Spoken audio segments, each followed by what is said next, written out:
Okay everyone, I'm here now with Schwarz of ROADKILL DECORUM. Great to have you here. Thanks for having me.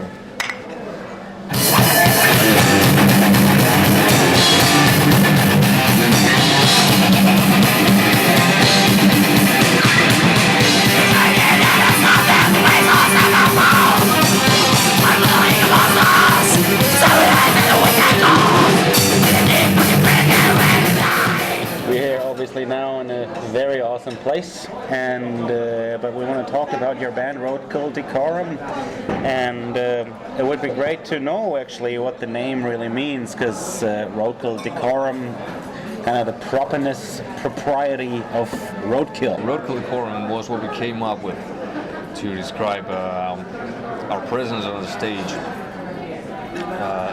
as to what it becomes and how it differs. How it would be best to describe the situation where we become something way else than we're outside of the stage. And this is the outcome of our brainstorms.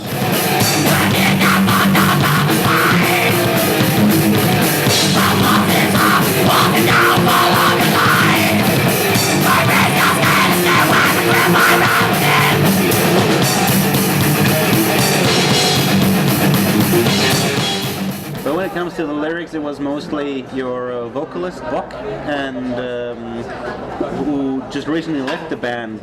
Can you talk about this publicly, or is it how?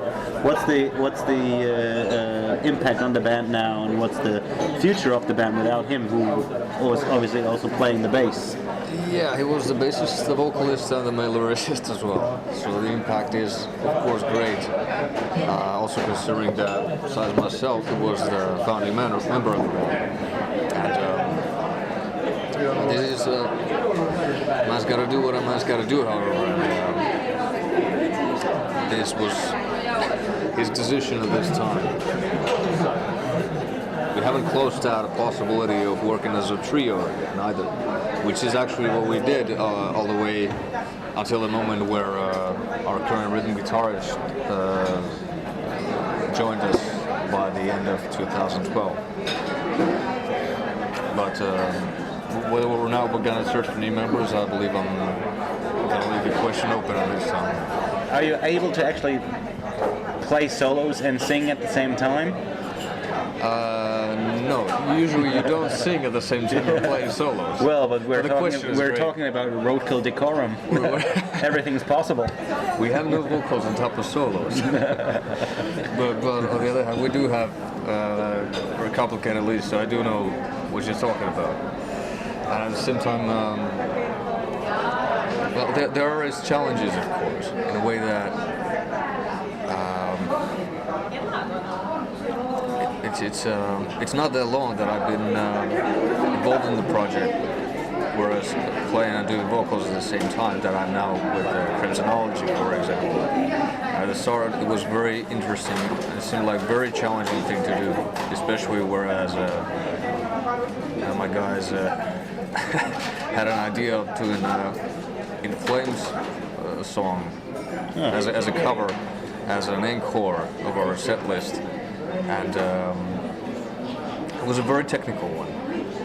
I was spending hours and hours with my guitar. Like, how the fuck am I gonna growl through this? This is not the way the original performer is doing it either. They have a vocalist and they have two guitars besides that. But on the other hand, rehearse, you can do it. And when you see you're able to do it, it's fucking cool. You can pull this stuff through. And so talking of complicated leads at the same time, it's not impossible either. But of course not. But of course, it's not other to say that it would be a value in itself that ROADKILL DECORUM in the future, of course, more or less, with the changes being as big as they are, it's not going to be completely the same band. So we might make a little slight changes as to the structure of the songs as well.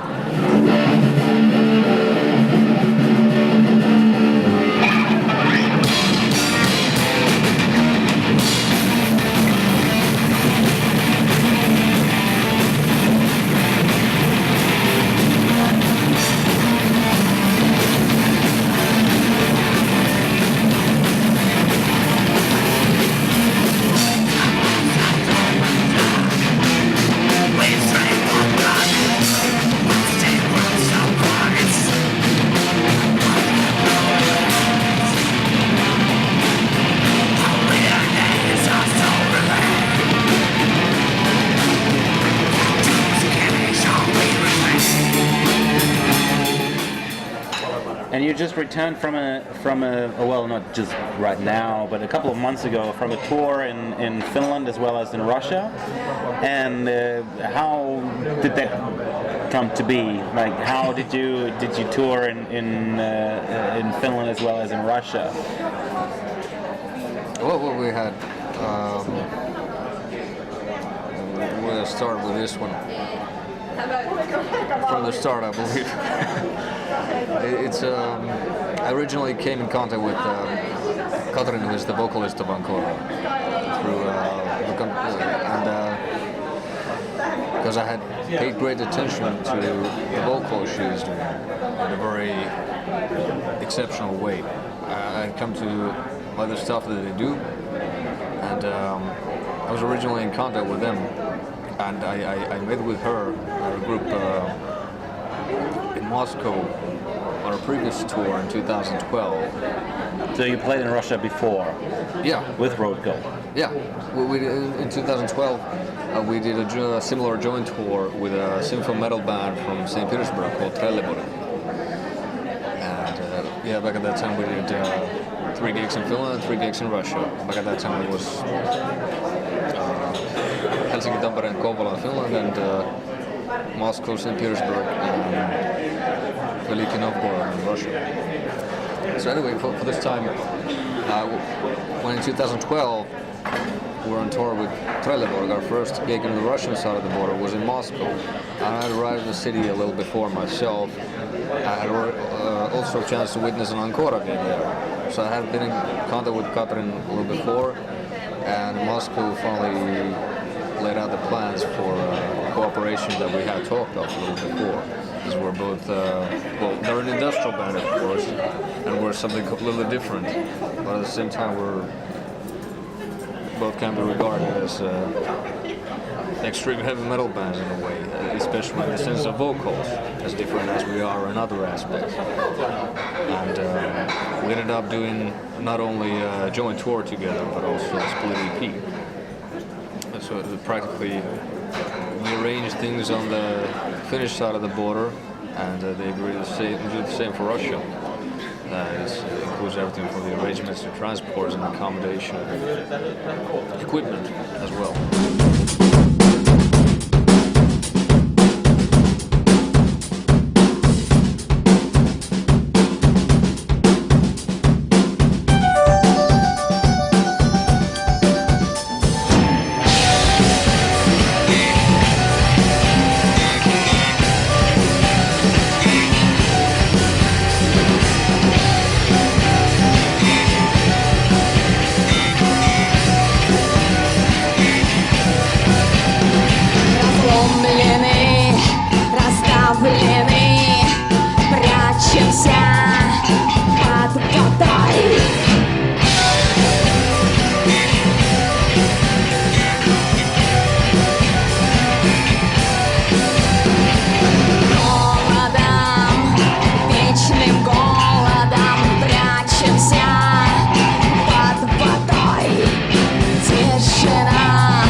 The V-Contact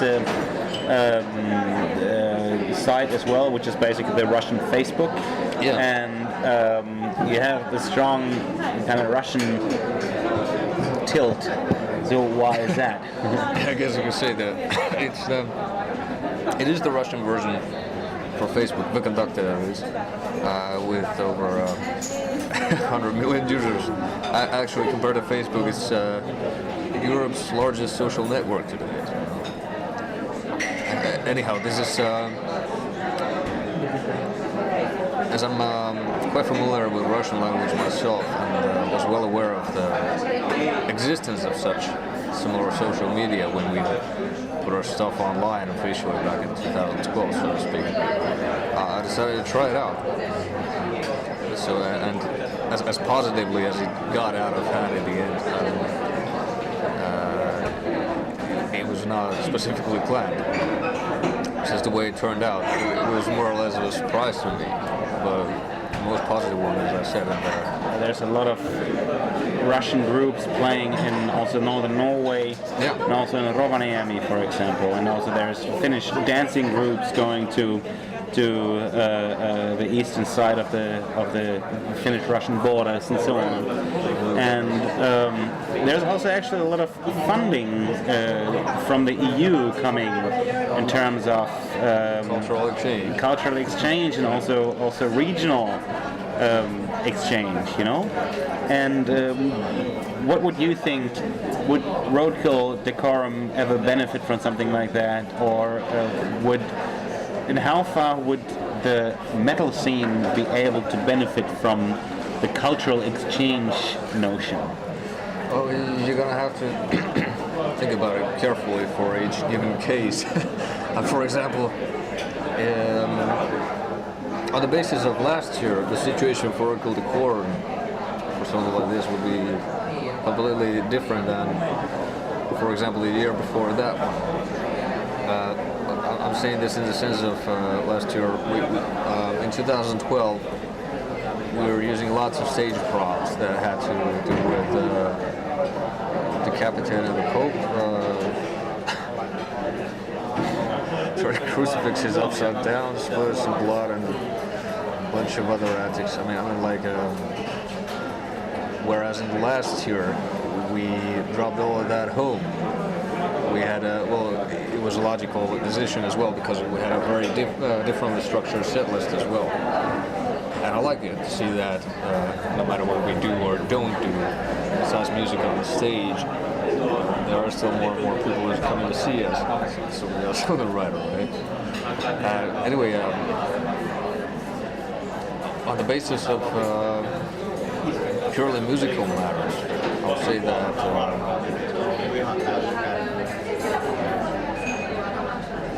as long as the system is open to,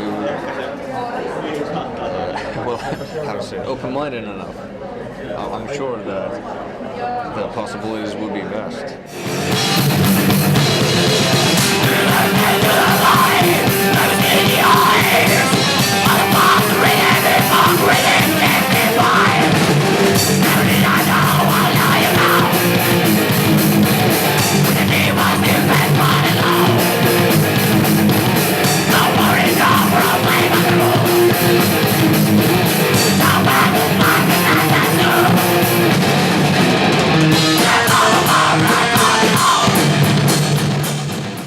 Unfortunately, in the Finnish side of the border, we have a situation with arranging gigs. It's becoming increasingly difficult to have people come to the venues to see something that they never heard of before. And of course, in the case of Ancora, it could be readily challenging because, they don't exactly have albums in English, for example. But is that necessary? Yeah, that's exactly what I'm just saying. I would say no, and I love them. I love their works the way they are. It's in a way that, and I was wishing that had more promotion to, for example, in the capital last time these guys were with us, because it's something that majority of the population has never seen over this part, mostly because of some kind of illusionary borders that people tend to build between the Russian and the Finnish culture. I don't know. Well, it could be due to historical issues as well, of course. People tend to build like. What would you say, for example, to a European Union policy maker, decision maker, to support you guys? Well, that would be basically a challenging one. As much as I know about the policy makers.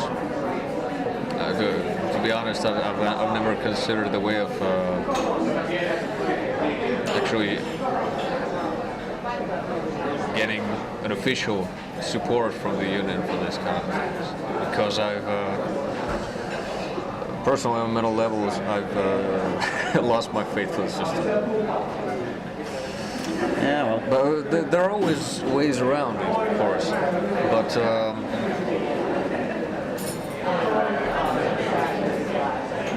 I don't know.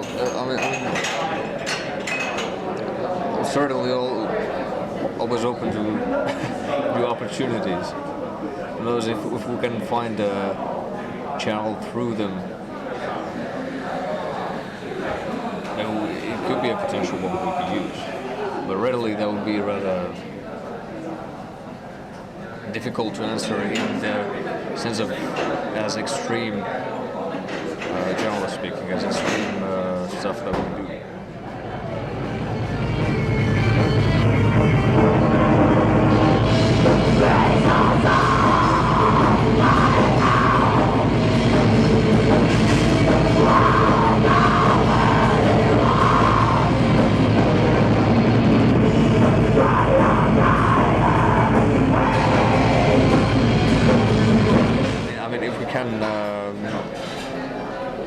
Fill the clubs without an outer promoter, an outer label. It does kind of make you think, do you need one? Do you want one? As to talking of official channels. Yeah. Yeah, well, that's why we all started Vendetta here anyway. For that one. Well, thank you. Anyway. And I wish you all the best for the future.